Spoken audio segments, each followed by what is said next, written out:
Hey guys, welcome back to my channel, and it's Debsy, and place to be, it's Debsy. Bloop, bloop, that's me. Boop, Debsy. Hey guys, and happy Friday. It's Friday! And I hope everybody is having had a great week, a wonderful week, and had a great day. And it is finally the weekend, payday, and next week only work 3 days. So yay and hooray.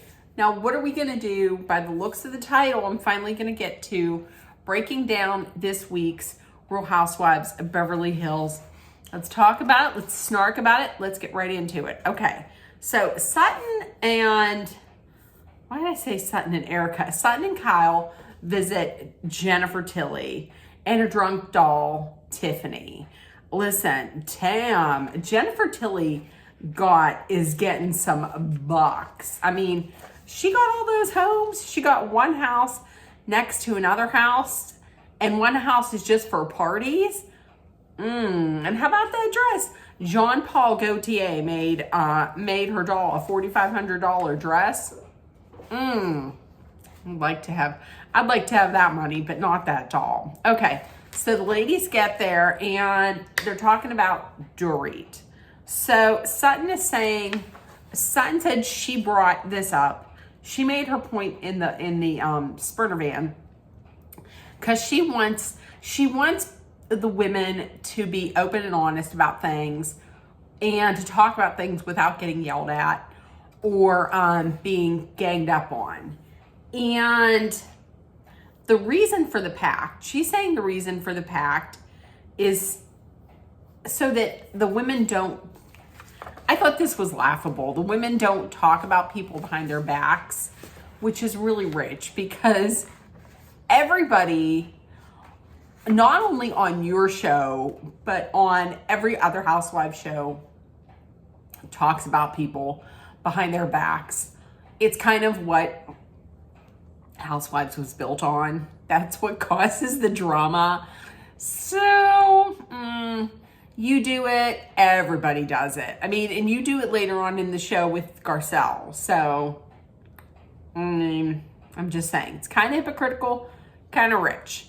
Erica on the other side of town visits Dorit, who we find out who's absolutely just tired beyond compare because she made water. She's like, I made us some water. Okay. Okay, all right. I mean, I guess cutting up those limes and lemons was difficult. Okay, all right. Okay. Here's the thing. I thought it was interesting that she said she hasn't spoken PK in like 2 weeks. And then they went and they did the flashback of like PK whenever they had dinner. And she was like, we speak 5 times a day. And he's like, and this was when she kind of still had her accent. And he says, but that's going to change. We have to break this codependency. In my mind, when he says codependency, he's saying marriage. Like we gotta stop this marriage. Cause that's what I think. I think they're going to get divorced. I think he's going to be the one that's really pushing for divorce. And I hate to say that I agree with Erica, but I've been agreeing with Erica on a lot. And I agree with Erica that these kids have to know that something is up because their dad is never home. Like, I understand that he would travel for business, but it seems to me like he's like never there. These kids have to know something. They have to know something is up. So they start talking about Sutton too. Dorit says like this whole thing with Sutton and the sisterhood is kind of like hypocritical because she wants people not to yell, but then Sutton yells, and Sutton's like kind of inconsistent, and she yells. Listen, they all yell. Everybody. If Dorit is like, don't yell at me. I mean, she has raised her voice. Everybody has raised her voice in this group, like everybody. But and I'm once again, I'm gonna give it to Erica. I agree. She's like, she doesn't want anybody saying anything in hushed tones or behind people's backs. But everybody says things in hushed tones, and everybody says things in behind their backs. The thing though that I do kind of agree with Sutton on is like the hushed tones, because if you're gonna say something like about somebody like right there, right in front of their face, then maybe just say it loud enough for everybody to hear. That's all I'm saying. I mean, if you're talking smack, that's all I'm saying. But I agree with her. Like everybody talks about everybody behind everybody's back, including Sutton. We got some water here. Sutton and Avi then help Garcelle move into the beach house. I wonder if they're gonna split their time between the beach house and the house that she has now, because it wasn't that long ago since she built the house that she's in now. But she's so happy. She's always wanted the beach. She's always wanted a beach house. And between that and like her mother, or between that and like her seeing the opening credits with her listed as like executive producer on this movie, she really wishes her mom was there to see that she has finally made it.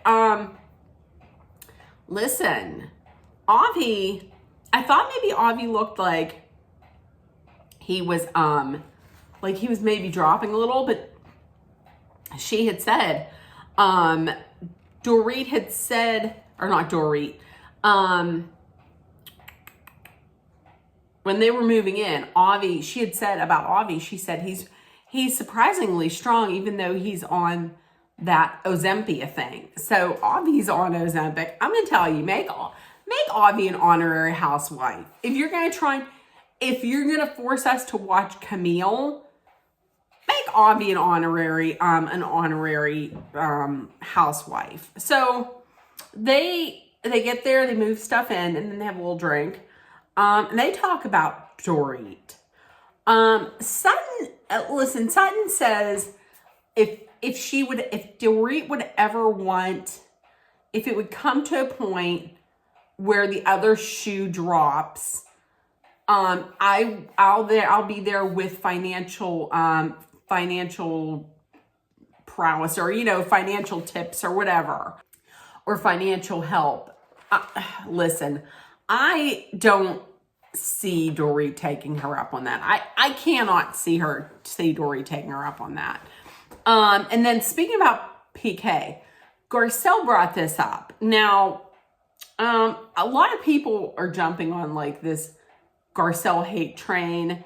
I'm gonna say when she brought this next thing up, I'm two-sided about it.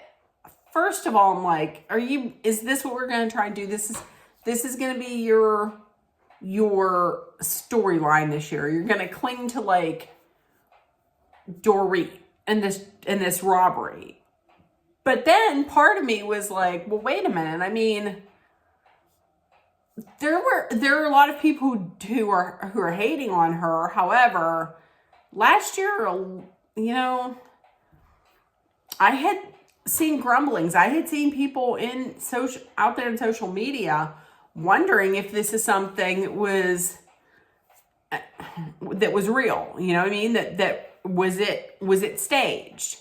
I can't say if it was or wasn't. I'm not going to say nothing about that. But Garcelle said she doesn't think anything. She doesn't think Dorit had anything to do with it, but somebody definitely did. And maybe it was a whole Dorit was in the wrong place at the wrong time, insinuating somebody else in that relationship knew something about it. And immediately after that, PK then comes out in social media and addresses it by saying something like, if you owe, you're towards Garcelle, something like if you need money that badly, why don't you just change your manager or something? It didn't make any sense. So they talked about that. I don't know. I guess that's going to be, she's going to try to get that storyline, which I don't know. It's kind of played out. I'm kind of over that. Erica and her therapist, they meet at Erica's house. I'm going to tell you, I know she came from like this big palatial mansion out in Pasadena, but that little house that she has there, I think that's adorable. I love like a little house like that. It has a pool. It has a nice area to sit in. I think that is such a cute little I don't know if you would call it a bungalow. I love it. I think it's adorable. But she is saying that she wants to redo her house to make it into like a sanctuary, like a place where she can relax. Because for the first 3 years that she lived there, she just was a recluse and she hid out. She hid there. And anytime she would go out, you would see, pictures, the paparazzi would be there taking pictures of her at like her lowest. And she's now, I think she's looking at it as like, she's finally independent. Like she's free and she's independent. And she really wants to celebrate that by redoing it and making it into something that really brings her a lot of joy and a lot of peace. Because in the past, she was just surviving and now she's thriving. I love that idea. Once again, something that Erica's not wrong about. They started talking about Sutton and she says that she noticed that Sutton is volatile. Sutton is inconsistent. She kind of sees Sutton flipping out when she feels like maybe she's being left out. Like years ago, when was it? When there was that prank that was played, that some of them played on someone, I can't remember which housewife, and nobody told Sutton about it. So she felt left out. So she kind of flipped out a little bit. Or in Vegas last season with, she wore the pants and she had all the ones to go to Magic Mike. And then when she wasn't pulled on stage, she flipped out. But she said she was upset because of, what they were doing when people pulled her on stage. And she was a member of the ballet foundation or ballet theater or something like that. And how dare, and that's embarrassing. So, I mean, Erica's not wrong about that.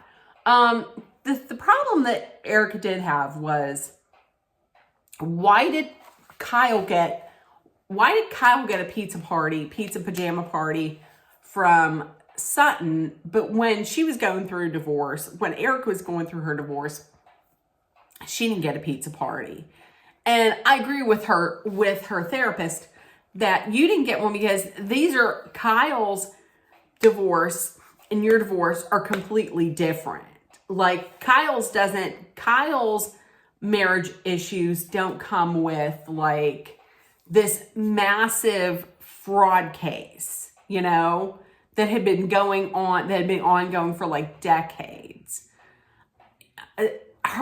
Erica's situation, there was a crime and then she was made into a villain, which maybe a little bit okay, but she was painted the villain and she then acted out on that. So all of that to say hers didn't really warrant a pizza party, but you've changed, and now maybe whenever you get this your place redone, and you can have your own pizza party. Okay, so Kyle is going to be throwing her first party since separating from Mauricio. So it's a Denim and Diamonds party. Okay. Here's the thing.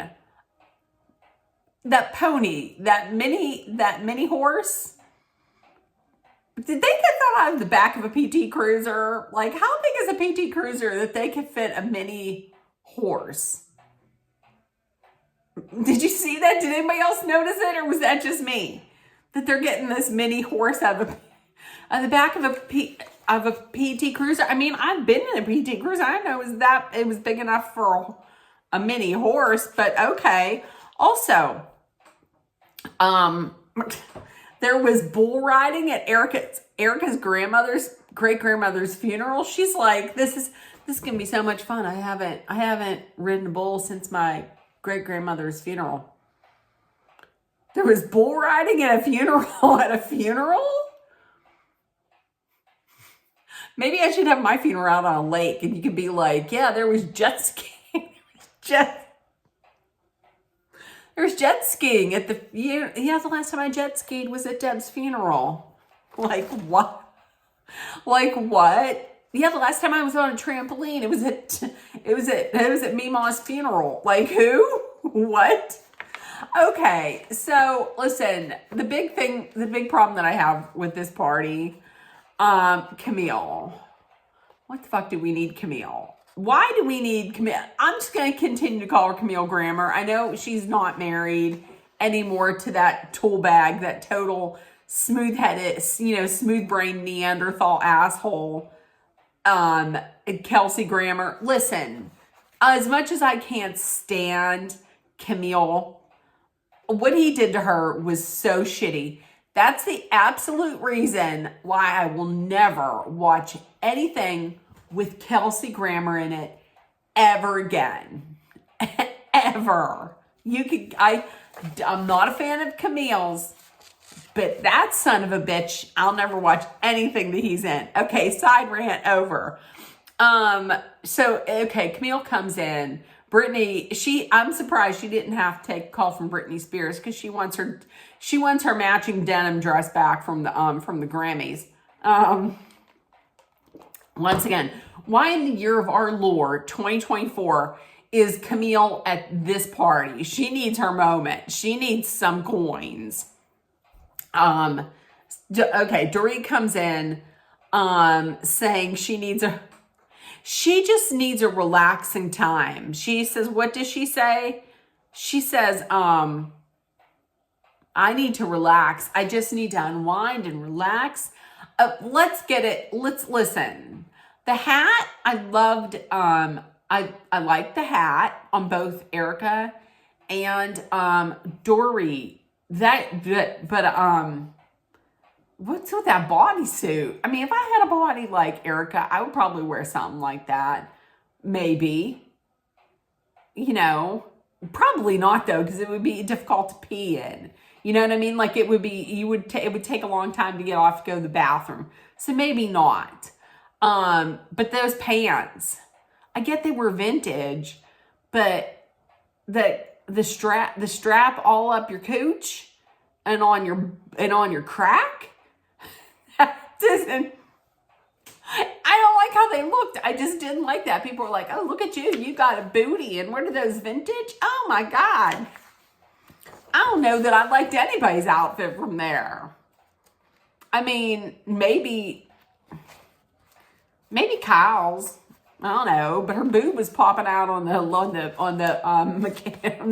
mechanical bull. I doubt that happened at great grandma's funeral. Okay, so Garcelle, they have a tattoo artist there. I'm gonna tell you that tattoo artist was attractive. Would I maybe have gotten a little tattoo to just to get close to him? Sure, maybe. So she gets her tattoo. She got 1111. I don't know that I like that she got it there though. I didn't like that she got it there. I think she could have gotten it someplace else. But so she's talking to Sutton. She's like, we had this really nice talk. Me and Kyle, we talked. We got closer. So let me spill the tea. I'm going to break the pact. I'm going to spill the tea to you right now and talk behind her back about this.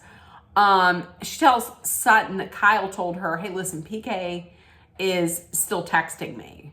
Sutton said, yeah, Kyle said that Dorit knows that they're texting, that he's texting her. I'm going to tell you, I'm with Garcelle. I think if your friend splits up with their husband, I don't think you should still be talking to the husband. I'm just saying. I think that's girl code 101. And I was kind of surprised that Sutton wasn't like more offended by that. But now that I think about it, honestly, maybe Kyle didn't think it was like, maybe she didn't think it was that bad of a thing to do because she herself didn't think that her and Dorit had like a super close friendship. I'm not saying it's right that she did it, because I wouldn't like if I was in Dorit's shoes, I wouldn't like it if one of my friends did that. So I'm just saying, I mean, I don't think Kyle is a girl's girl. So, but who knows? Maybe that's why she thinks it's okay. So Bo's, Dorit, and Erica, they're talking. Bo says, hey, listen, maybe we need to bring this up as like a tribal council so we can just talk this out.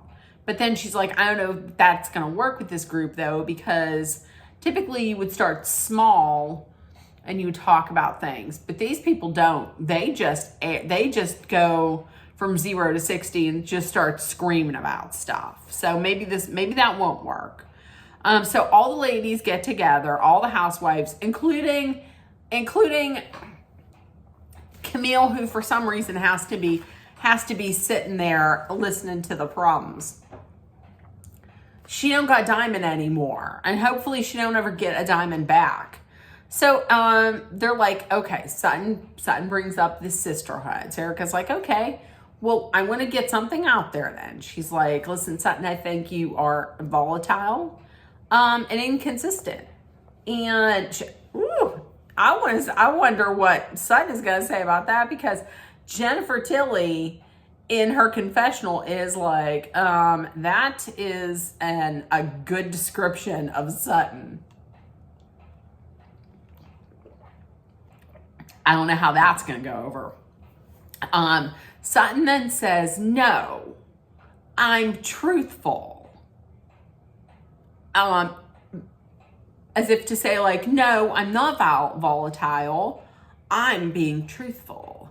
And then starts screaming, which just negates anything that you just said when you said, no, I'm not. Sutton, so Kyle's like, okay, listen, let's calm down. What are you trying to get to? What's your point? And she's like, Sutton's like, I want everybody to be truthful and not yell at everyone. And then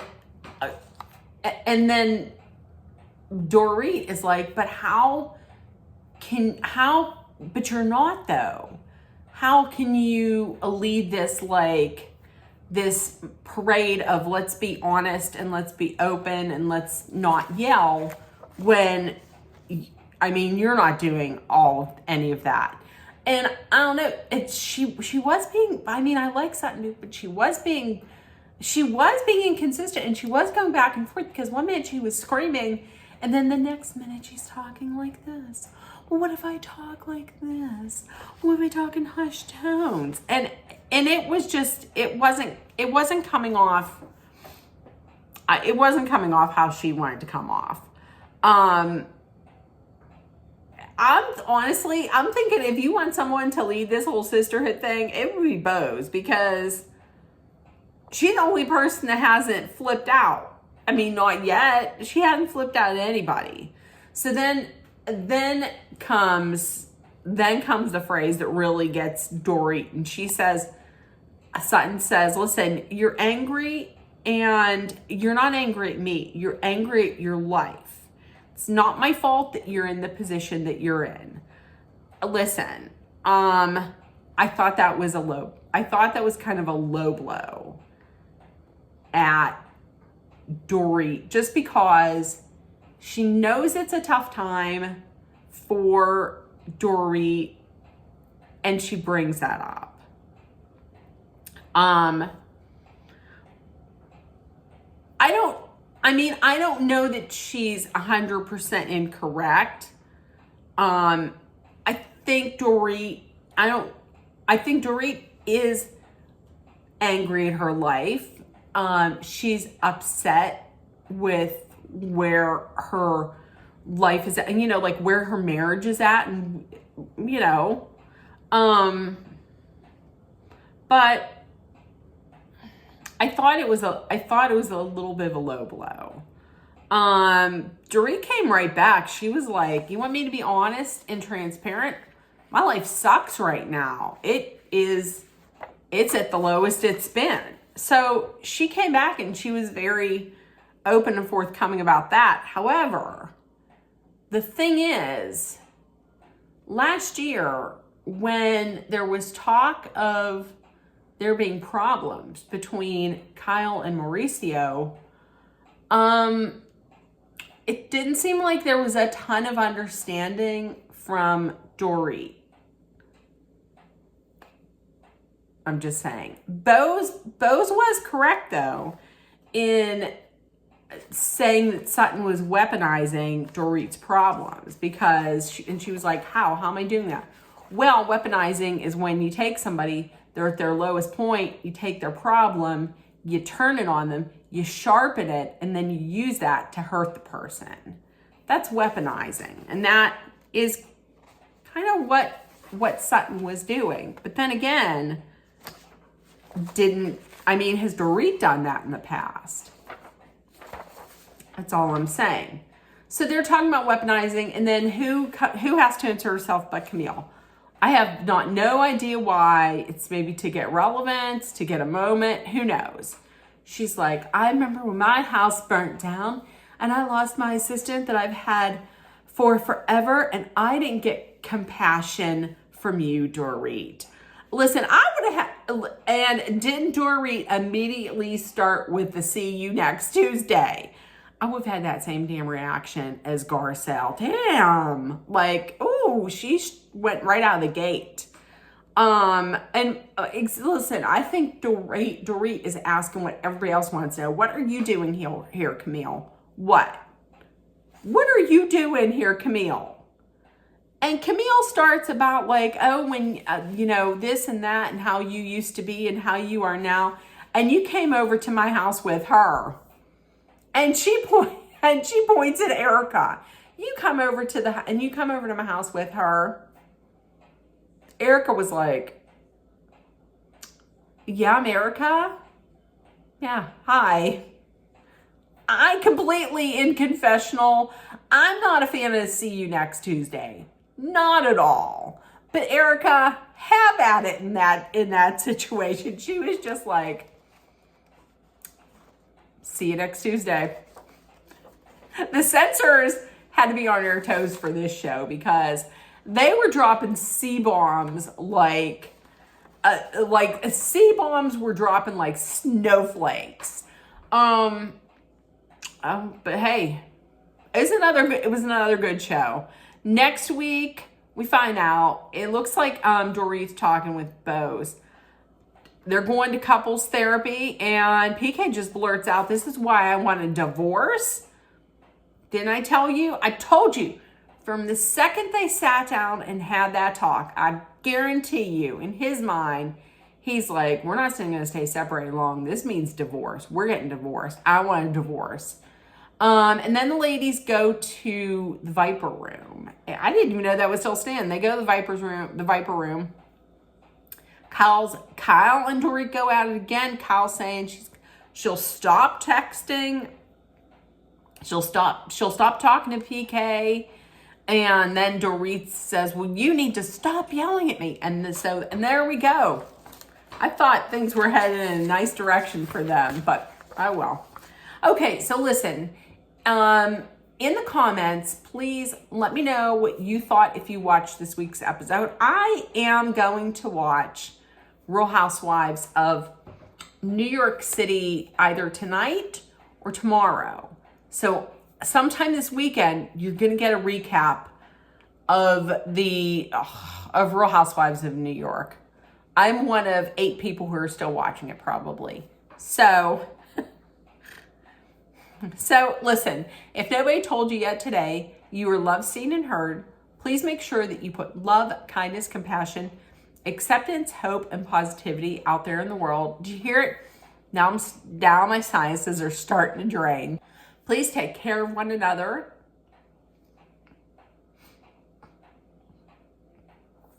Always remember to be aware of your surroundings, be smart, hydrate often with water, and if you're in a dangerous situation, please know that Dolly and I are sending our love, thoughts, prayers, and tons of positive energy and positive vibes to get you through it.